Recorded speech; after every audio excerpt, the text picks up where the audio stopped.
اطردوهم إلى أرض كنعان. لماذا يكره الأوروبيون اليهود؟ إن من يتتبع الأحداث الجارية يعتقد أن العرب المسلمين هم من أحضروا كراهية اليهود إلى أوروبا، لكن تاريخيا نجد أن الأوروبيين هم من نقل هذه الكراهية للعرب. حتى الآن في أيامنا هذه فقد زادت المعاداة لهم في أوروبا، وتحديدا الكراهية ضد اليهود. فمؤخرا فقط في آخر سنة أو سنتين زادت كراهية اليهود في أوروبا في ألمانيا وفي فرنسا، لكن هذه الزيادات لم تكن وليدة اللحظة، بل هي نتيجة كراهية متراكمة على مدى التاريخ. إن الكراهية ضد اليهود أو ما يعرف بمعاداة السامية في أوروبا لم تظهر في عهد أدولف هتلر، بل تعود إلى العصور القديمة. ففي معظم أنحاء أوروبا خلال العصور الوسطى حرم اليهود من المواطنة وأجبروا على العيش في أحياء معزولة. إن أول من أطلق مصطلح معاداة السامية هو الصحفي الألماني فيلهلم لوصف الكراهية أو العداء لليهود، ومع ذلك تاريخ كراهية اليهود يعود إلى أبعد من ذلك بكثير. فقد عاملت محاكم التفتيش اليهود خاصة في إسبانيا والبرتغال نظرا لعدد اليهود هناك، عاملتهم أسوأ معاملة في القرنين الخامس عشر والسادس عشر، وبشكل خاص اليهود المتحولين إلى الكاثوليكية بسبب الاشتباه أنهم يمارسون ديانتهم في الخفية. فكان أي شخص إذا ارتدى يوم السبت ثيابا نظيفة أو أحسن مما كان يرتدي غير يوم السبت، أو أكل لحم حيوان مذبوح أو سمى ذريته بأسماء عبرية، يتهم أنه يهودي، وإذا قبض على المتهم يرمى في السجن ويعذب في غاية القسوة. وفي القرون الوسطى في أوروبا كان يطلب من اليهود أن يميزوا أنفسهم عن المسيحيين بشارة صفراء ترتدي ملابسهم، أو قبعة خاصة تميز اليهود عن غيرهم. وعندما أصبح بعض اليهود بارزين في الأعمال المصرفية وإقراض الأموال، لأن المسيحية لم تسمح بإقراض الأموال بسبب الفوائد، فكان من يعمل بالربا هم اليهود فقط. أدى ذلك إلى طرد اليهود من عدة دول أوروبية بما في ذلك فرنسا وألمانيا والبرتغال وإسبانيا، وكان ذلك خلال القرنين الرابع عشر والخامس عشر. كما تم حرمان اليهود من الجنسية والحريات المدنية بما في ذلك الحرية الدينية في جميع أنحاء أوروبا في العصور الوسطى. وانتشرت إشاعات كثيرة ضد اليهود من قبل المسيحيين في أوروبا، واتهموهم بأفعال غريبة مثل تشهير الدم وخطف وقتل الأطفال المسيحيين لاستخدام دمائهم لصنع خبز عيد الفصح اليهودي. هذه المواقف الدينية انعكست على السياسات الاقتصادية والاجتماعية والسياسية المعادية لليهود التي امتدت إلى العصور الوسطى الأوروبية. وقد دعا لوثر والقساوسة المسيح في أوروبا دعوا إلى حرق الكنائس اليهودية ومنع الحاخامات من مزاولة عملهم، وأي منهم يزاول عمله يهدد بعقوبة الإعدام. وعندما صعد هتلر والنازيون إلى السلطة في ألمانيا في ثلاثينيات القرن الماضي ازداد حال اليهود سوءا، وذلك بسبب اتهامهم أنهم السبب في هزيمة البلاد في الحرب العالمية الأولى والاضطرابات الاجتماعية والاقتصادية التي تلتها. فقد تم طرد اليهود من الخدمة المدنية، وتم تصفية الشركات المملوكة لليهود، وتم تجريد المهنيين اليهود بمن فيهم الأطباء والمحامون. وكان الألمان في ذلك الوقت يكرهون اليهود أكثر من أي شيء، وقد أثرت دعاية النازيين عني ودفعته للاعتقاد بأن اليهود عرق منفصل، وكانوا يعتبرون اليهود ليسوا مواطنين وبالتالي لا يحق لهم التصويت.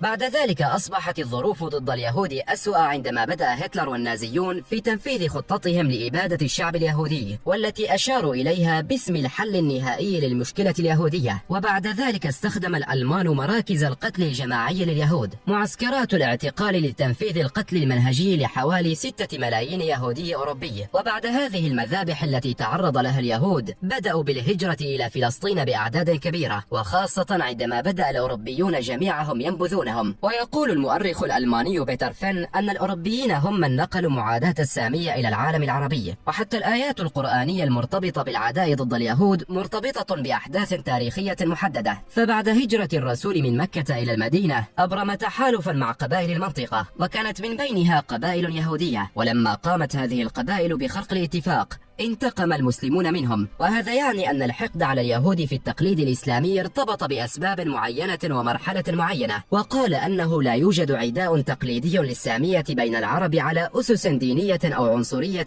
بل العداء الحالي أساسه سياسي. وكانت بداية هذا العداء في عهد استعمار الغرب للدول العربية في القرن التاسع عشر. فأول حدث معادل للسامية في الشرق الأوسط كان في عام 1840، كان ذلك في دمشق في أوساط مبشرين فلسطين كاثوليك، فعندما اختفى راهب من أصول إيطالية انتزعت اعترافات بالقوة والتعذيب بأن من قام بهذا العمل هم اليهود، لأنهم كانوا يريدون دم الضحية لإعداد وجبة عيد الفصح اليهودي. وقد عمد القنصل الفرنسي إلى استغلال ذلك في هذه القضية. وحتى في شمال إفريقيا كان اليهود تحت الاستعمار الفرنسي يشعرون بالخوف من المستعمرين أكثر من جيرانهم المسلمين. ومن ثم جاءت رؤية بعض الأوروبيين أن اليهود والعرب يمكن أن يتعايشوا بسلام، وازدادت هجرة اليهود إلى فلسطين حتى وصلوا إلى 100,000 يهودي. ثم تلا ذلك صدور وعد بلفور في عام 1917 الذي ألقت بريطانيا بموجبه وزنها إلى جانب الحركة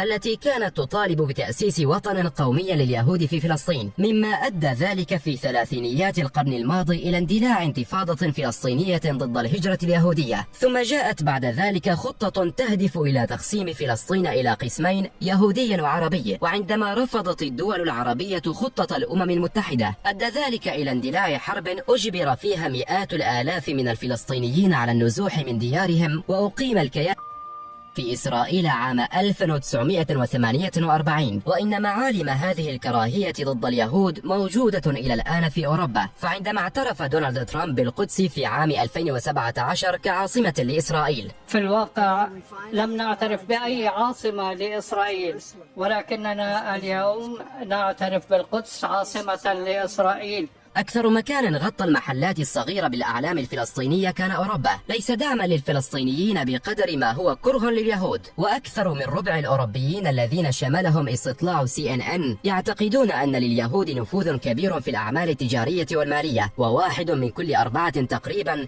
قال إن لليهود تأثيرا كبيرا في النزاعات والحروب في جميع أنحاء العالم. ومعظم الأوروبيين يقولون إن لليهود نفوذا كبيرا في وسائل الإعلام، ولديهم تأثير كبير في السياسة. وثلث الأوروبيين قالوا إن اليهود يستخدمون ويستغلون ما فعله بهم الألمان لتعزيز مواقفهم وأهدافهم. ومع هذه الآراء السلبية عن اليهود، فإن أغلبية الأوروبيين يعتقدون أن لإسرائيل الحق في الوجود كدولة يهودية، ليس كرها في العرب أو حبا في اليهود، بل لأنهم يريدون فقط التخلص من اليهود، لا يريدون لهم الرجوع إلى أوروبا بأي شكل كان. إذن فليقيموا دولة أينما يشاءون، فليأخذوا المريخ، يأخذوا أي دولة كانت، المهم ألا يعودوا إلى أوروبا. فالأوروبيون لا يطيقون جوارهم، ومعاداة اليهود من صلب الديانة المسيحية، فهم يكرهون اليهود تقربا إلى الله.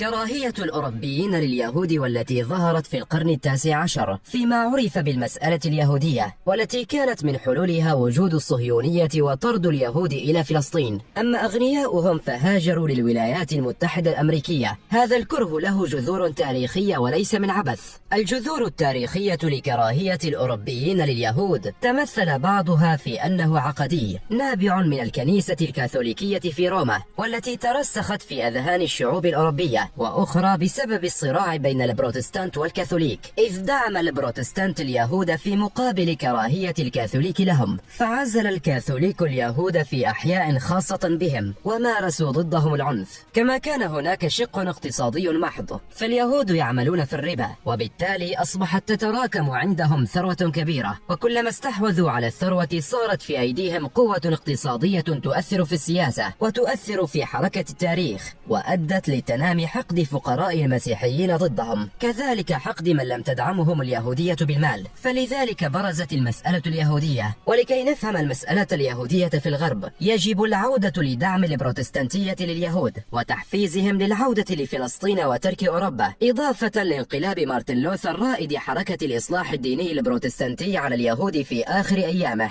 كانت البروتستانتية على يد مؤسسها الأول مارتن لوثر الباب الذي جعل الطريق مفتوحا لاكتشاف الجذور اليهودية للمسيحيين، أو بداية التهويد في الفكر المسيحي المخترق لدى التيارات البروتستانتية على اختلافها. وكانت بدايات ذلك كتابه المعنون المسيح ولد يهوديا، وقد أخرجه للناس عام 1523. إلا أن لوثر قبل وفاته بنحو عامين فقط ألف كتابا آخر أسماه أكاذيب اليهود، ونقض فيه تماما مضامين الكتاب الأول، ويدل عنوان الكتاب على ذلك بوضوح. وانقسم الناس حول صنيع لوثر وانقلابه هذا على اليهود. الشق الأول البروتستانت أتباع لوثر، فكثير منهم قابلوه بالرفض والإنكار. أما الشق الثاني من الكاثوليك والأرثوذكس، خاصة العرب ممن قرأ هذا الكتاب، إذ أثبتوا الكتاب الثاني الذي يذم اليهود وأنكروا الكتاب الأول. والواقع عندما فشل مارتن لوثر في تحقيق مراده من تحويل اليهود إلى المسيحية البروتستانتية، وعندما يئس منهم ولا سيما وقد وجدهم على النقيض مما يريد فعله،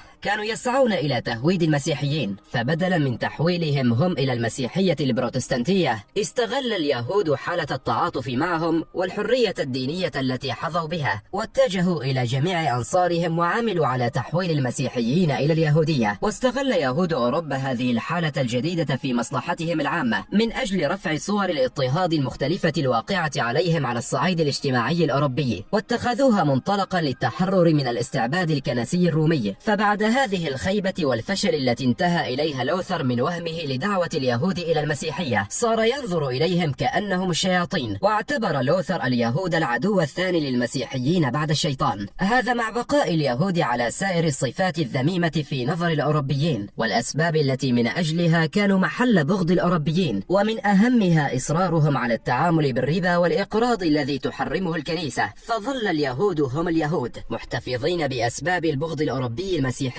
لهم ولم يتغيروا.